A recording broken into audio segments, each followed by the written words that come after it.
দুনিয়ায় ছিলেন হাজার বছর ধরিয়া আদম নবী দুনিয়ায় ছিলেন হাজার বছর ধরিয়া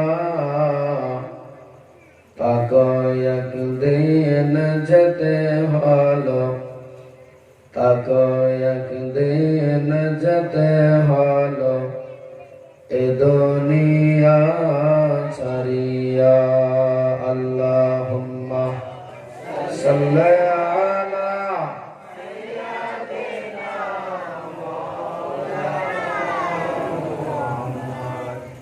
ওয়া আলা আলি সাইয়্যিদিনা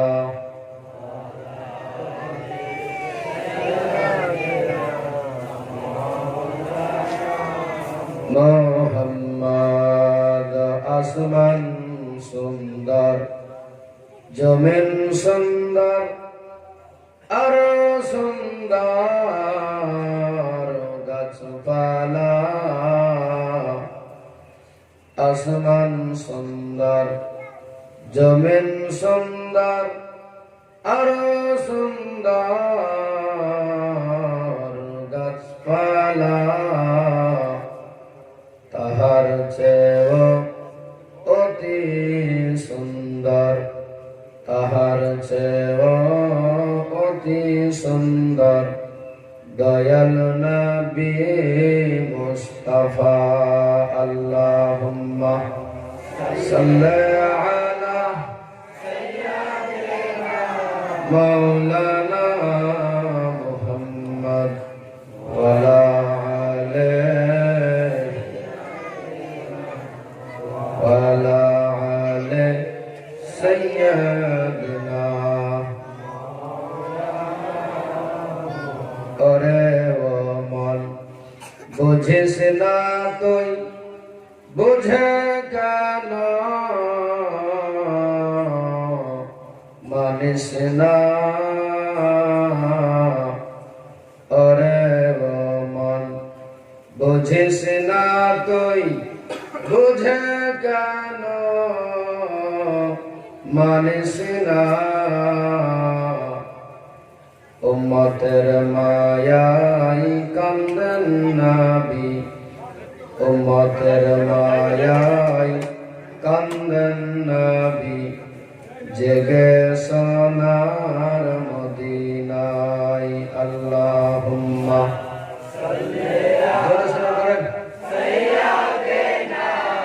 মাওলানা মুহাম্মদ ওয়া আলা আলি সাইয়্যিদিনা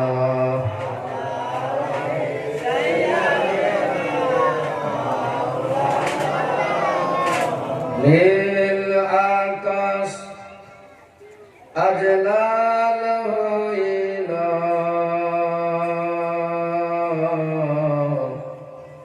যেন রক্তের বরণ নীল আকাশ আজ লাল হইল যেন রক্তের বরণ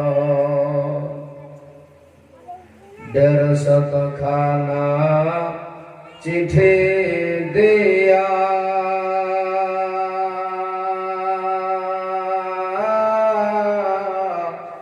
কোফাই ডাকেন ধোকা দিয়া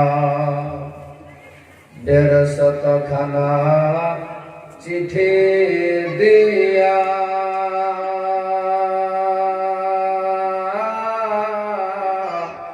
কোফাই ডাকেন ধোকা দিয়া আবার তারাই করল সাহে আবার তারাই করল সাহে এত কফির কো চলন নীল আকাশ আজ লাল হইল যেন রক্তের বরণ নীল আকাশ আজ লাল হইল যেন রক্তের বরণ কারবালার মরুর বালি রক্তাতে হয় সবই লালি কারবালার মরুর বালি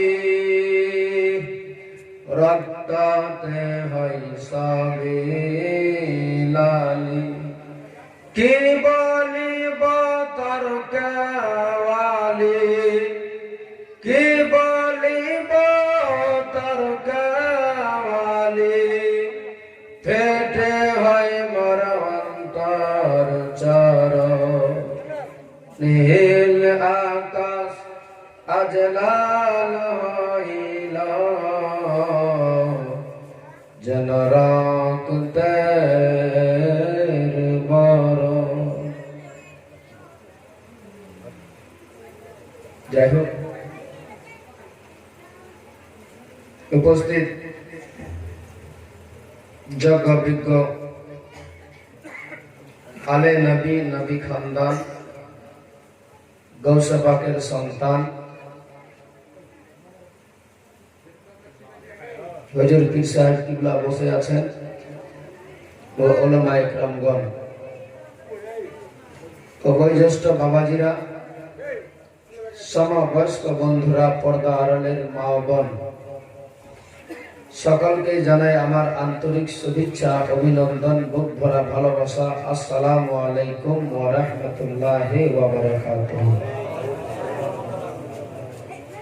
সমস্ত প্রশংসা তারিফ সে মহান করুণাময় রব্বুল আলামিনের জন্য, যিনি এক ও দ্বিতীয় ওয়াহদাহু লা শারীক, যিনার কোনো জোড়া নাই, যিনার কোনো অংশীদার নাই, যিনার কোনো শরীক নাই, যিনি কোরআনের ভাষাতে পৃথিবীর মানুষকে বুঝিয়ে দিয়েছেন কুল হুয়াল্লাহু আহাদ আল্লাহুস সামাদ লাম ইয়ালিদ ওয়া লাম ইউলাদ ওয়া লাম ইয়াকুল লাহু কুফুয়ান আহাদ। যেই মাবুদ আর গত 2 দিন ধরে শোনার সুযোগ দিয়েছেন, আজ তৃতীয় রাত্রিতেও বসার এই জান্নাতি বাগানে সুযোগ করে দিয়েছেন, যেই খোদা বিনা খাম্বা দ্বারা জমিন ও আসমানকে দাঁড়িয়ে রেখেছেন, সে রব্বুল আলামিনের দরবারে উচ্চ স্বরে ভক্তি ভরে সকলে মিলে প্রাণ খুলে অন্তর থেকে জোরে সরে একবার শুকরিয়া আদায় করুন। সকলে মিলে বলুন আলহামদুলিল্লাহ রাব্বিল আলামিন। তারপরে পরে শত সহস্র হাজার হাজার শান্তির ধারা দরুদ ও সালাম প্রবাহিত হোক, বর্ষিত হোক, যিনার নাম কোরআনে, যিনার নাম প্রত্যেক মুমিনের জবানে, যিনার নাম নিয়ে আমরা স্মরণে স্বপনে গোপনে মসজিদের কোণে, আব্দুল্লাহর বাগানের ফুল, মা আমিনার নয়নের পুতুল, সরকারি কাউন মাকা জনাবে মুহাম্মাদুর রাসূলুল্লাহ সাল্লাল্লাহু তাআলা আলাইহি ওয়াসাল্লামের উপরে হাজার হাজার লক্ষ কোটি দরুদ ও সালাম প্রবাহিত হোক, বর্ষিত হোক। সকলে মিলে বলুন আল্লাহুম্মা আমিন। জোরে সরে বলুন আল্লাহুম্মা আমিন। আপনারা সকলে অবগত আছেন, ভালোভাবেই জানছেন, শুনে আসছেন, এই মিল্কির মার্চেন্ট পাড়ায় 5 রাত্রি ব্যাপী জীবন কাহিনীর আয়োজন করা হয়েছে। আজকে তার তৃতীয় রাত্রি। আমি আপনি আজকে বিশাল বড় ভাগ্যবান যে এই রহমত ভরা সভাতে জান্নাতি বাগানে বসার সাথে সাথে জান্নাতি ফুলকে আমরা দেখতেও পাচ্ছি। জোরে বলেন বলো না, আরো জোরে। এগুলো সবার নসিবে জুটে না। গতকাল আমার বাবা ভাইদের, মা বোনদের অনেকেরই মনে হয়তো দুঃখ হয়েছে। আমি বলতে বলতে খুব তাড়াতাড়ি বক্তব্যকে আমি ইতি টেনেছিলাম, কারণ বলেছিলাম ইনাদেরই খানদান আলে নবী নবী খানদান হুজুর তাজুল আউলিয়া শাহজাদা মাজ আশরাফ আর হুজুর খালিদ আশরাফের ছেলে জাহিদ আশরাফ, তিনটা জান্নাতি ফুল বসেছিল জান্নাতি বাগানে গতকাল। বলে আমি চলে গিয়েছিলাম আপনাদের মাঝ থেকে খুব তাড়াতাড়ি বিদায় হয়ে। যিনারা গিয়েছিল 5-6 জন, ওনারা দেখেছে কি নাজারা, মঞ্জার দেখে এরা সহ্য করতে পারেনি। আর হযরত কি বলবো, হুজুর আশরাফুল আউলিয়া হুজুর তাজুল আউলিয়া, এই দুই জনারই হুজুর মাজ আশরাফের উপরে একটা এমন ডাইরেক্ট কানেকশন হয়ে গেছে যে এনার প্রচন্ড জ্বালানি। হুজুর তাজুল আউলিয়ার সামনে যদিও কোনো কথা বলতে পারি, একটু কথা বলি, অ্যাডজাস্ট করা যায়, কিন্তু এনার সামনে কথা বলা খুব কঠিন ব্যাপার আছে। কালকে হুজুর আশরাফুল আউলিয়া তাজ টুপি মুবারক নিয়ে আসা হয়েছে স্টেজের সামনে। হুজুর মাজ আশরাফের চোখ দিয়ে টস টস করে পানি বেরিয়ে গেল। আর হুজুর বলছেন জু চাহ রাহা হ্যায় কি আজ জান্নাত বাঁট दूं। জোরে বলেন জান্নাতের মালিক কারা? আলে নবী নবী খানদান, এরাই তো সব। আমি তো শুরুতেই বলে আসছি যে কিয়ামতের ময়দানে, হাসরের ময়দানে কিছু হবে না, শুধু হবে একটাই, যে নবীর শান, নবীর মান মর্যাদা, নবী খানদানের প্রতি প্রেম ভালোবাসা যাদের আছে তারাই পার, বাকি সব বেকার। এমনি বিনা পাওয়ারে তারা বলেনি যে জু চাহতা হ্যায় কি আবি জান্নাত বাঁট दूं। সেই জায়গাতে মকদম আশরাফ মিশনের ক্যালেন্ডারের ডাক হলো, যেখানে একটা ফার্স্ট ক্যালেন্ডার হলো 43,000। সেই ছেলেটা হুজুরের কাছে কাঁদছে আর বলে, হুজুর আমার ছেলে নাই, মেয়েও নাই, বাচ্চা হয়নি। তো হুজুর বলছে हो जाएगा, अगर हो जाए तो मेरा नाम रख देना। গত বছরে শিলিগুড়ি গেছিলাম, ঝমঝম করে বৃষ্টি পড়ছে মাসাল ধরে। আমার বক্তব্য শেষ হয়েছে, হুজুর এসে ঢুকে গেলেন মাঝ আশরাফ। বলছে কই নেই উঠেগা, সবাই বসে আছে, বৃষ্টি পড়ছে, ভিজছে। जिनका मोबाइल है वो स्टेज में रख दे, রেখে দিয়েছে। আর বলছে যে किसको औलाद चाहिए, 8-10 जना हाथ उठिए दिए। बोले ठीक है अगला साल हो जाएगा, अगर ना हो तो मेरे बाप से शिकायत कर देना। তারই সেই ঘরানা, সেই ফুল বসে আছে। আজকে তো আমরা যদি সেই ভাগ্যবান, আজকে যদি আমরা মিল্কির মানুষ তারপরেও চিনতে না পারি, বুঝতে না পারি, তাহলে বুঝবো কখন? কবরে। কবরে তো বুঝার বুঝির কিছু থাকবে না, শুধু হুরকা পিটন হবে। হুরকা পিটন বুঝেন না? হ্যাঁ, কোনো কথা শোনা হবে না, শুধু খালি পিটা হবে। আর বাস্তবে এটাই যে নবী খানদানদের সঙ্গে যদি জড়িয়ে থাকেন, ওনাদের দামানকে যদি ধরে থাকেন, ওনাদের কথা মুআফিক যদি আপনারা চলেন, তাহলে আশা করি দুনিয়া এবং আখিরাত আপনার জন্য কামিয়াবি আছে। আজ আমাকে আপনাকে গৌরব করা দরকার যে মিল্কির সরজমিনে, আমি বিহার সাইডে প্রোগ্রামে যাচ্ছি, হুজুর যে বললেন এগুলো অন্য কিছু না, বাস এনাদেরই দৌলতে, এনাদেরই দোয়াতে আজ আমি দৌড়ে বেড়াচ্ছি বিভিন্ন 4টা ডিস্ট্রিক্ট মিলে। কিন্তু কথাটা হচ্ছে হযরত অন্য অন্য জায়গাতে যতটুকু সময় দেয় তার থেকে আপনাদের মিল্কির সরজমিনে অনেক অধিক বেশি সময় দিচ্ছে। এটা বাস্তবে। আমি অনেক জায়গাতে স্টেজে গেছি, আমি বলি ওই পাশে কমলপুর সাইডে আশেপাশে যখনই যাই হযরতের কথা বলি, হুজুর তো পাওয়া সম্ভব হচ্ছে না। কিন্তু আপনাদের কত বড় নসিব যে আপনারা পেয়ে যাচ্ছেন। তারপরে যদি মিল্কের মানুষ ঘরে শুয়ে থাকে, বাড়িতে বসে থাকে, টিভির গড়ায় যদি ব্যতিব্যস্ত হয়ে যায়, তাহলে এর থেকে আর নসিব খারাপ কারো হওয়ার কথা নাই বাবা। আমি বলবো মিল্কি, মার্চেন্ট পাড়া, হাসুপাড়া, আরো দিগার যতগুলো পাড়া রয়ে আছে, সেই বাবা মা বোনদেরকে আমি বলবো জোরহাত করে যে এই জান্নাতি বাগানে এসে বসে যান। আর আলে নবী, নবী খানদান, নওয়াসায়ে রাসূল, জান্নাতে প্রস্ফুটিত ফুল হযরত ইমাম হাসান ও হুসেন রাদিয়াল্লাহু তাআলা আনহুমার জীবন কাহিনী শুনুন। আর তার সাথে সাথে তিনারি খানদান, তিনারি আওলাদের দিদার করেন। বাস্তবতা এটাই, যতক্ষণ থাকবেন এখানে আপনার নামে শুধু আমল নামায় নেকি লেখা হবে, ডবল নেকি পাওয়া যাবে। কিভাবে? জান্নাতি বাগানে বসে আছেন, সেটা একটা নেকি, শুনছেন তা একটা নেকি, সৈয়দ ঘরানার দিদার করছেন তা একটা নেকি। জোরে বলেন। তো তিন দিক থেকে আপনার যদি ভরপুর হয়ে যায় তো এর থেকে আর কি চাই? অতএব বলবো ভাই, এই সময়টাকে ব্যর্থ না করে, বরবাদ না করে কাজে লাগান। কারণ জানি না কার নসিবে আছে। আমি তো শুরুতেই বলি যে আগামীকাল সূর্য উদয় হবে, জানি না কে আবার সূর্যের মুখ দেখতে পাবে কি পাবে না। আর বাস্তবে যদি আজ এই জান্নাতি বাগানে বসে নবীর প্রতি প্রেম ভালোবাসা রেখে, আওলাদে নবীর কথা শুনে, নবী খানদানকে দিদার করে যদি আজ রাত্রিতে আপনি মারা যান কিংবা আগামীকাল মারা যান, তাহলে আপনাকে কবরে শোয়ার আগে আমার বিশ্ব নবী কবরে পৌঁছে যাবে। জোরে বলেন। আমার দয়ার নবী, মায়ার নবী বলবেন যে আমার আল আওলাদের কথা শুনতে গিয়ে বড় দুঃখ পেয়েছিল, তাদের অন্তরে দুঃখ এসেছিল, চোখে পানি এসেছিল, সারাটি রাত 2-4 ঘন্টা শুনেছে। আর তার মধ্যে থেকে আমার নবীর খানদানও বসেছিল, তার দিদার করেছে।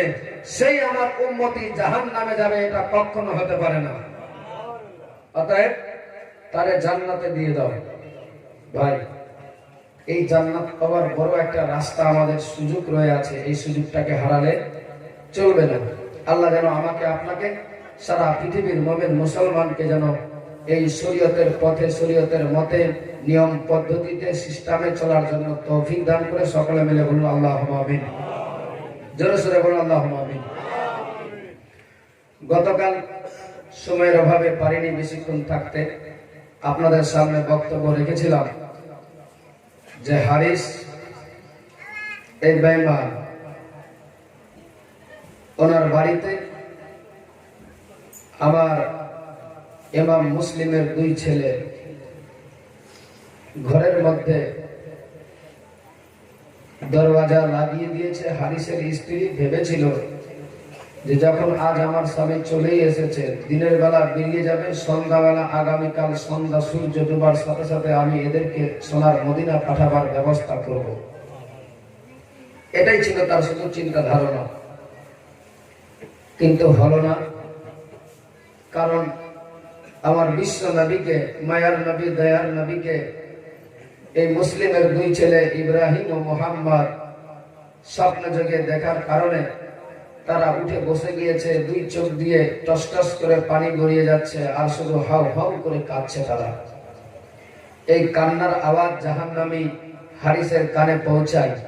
যেমনি পৌঁছেছে, সে শুয়েছিল, শুয়ে না থাকতে পেরে সঙ্গে সঙ্গে উঠে বসে যায়।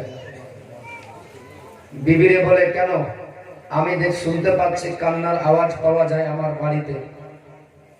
বলে, অন্য কোনো বাড়িতে হবে, আমার বাড়িতে আমার বাচ্চা কোত্থেকে আসবে? বলে, না, এটা তো আমার বাড়িতেই মনে হচ্ছে আওয়াজ। ঘরে না থাকতে পেরে অর্থের লোভে, স্বর্ণের লোভে, রাজ্য পেয়ে যাবে, এই লোভে সে ঘর থেকে বেরিয়ে আঙনার মধ্যে দাঁড়িয়েছে। আবার কান্নার আওয়াজ শুনতে পাচ্ছে। সেই সময় বলেছিল, বিবিরে, তুইও আমার সঙ্গে ধোঁকা দিচ্ছিস। আচ্ছা বলতো, এই দরওয়াজাটা বন্ধ কেন আছে?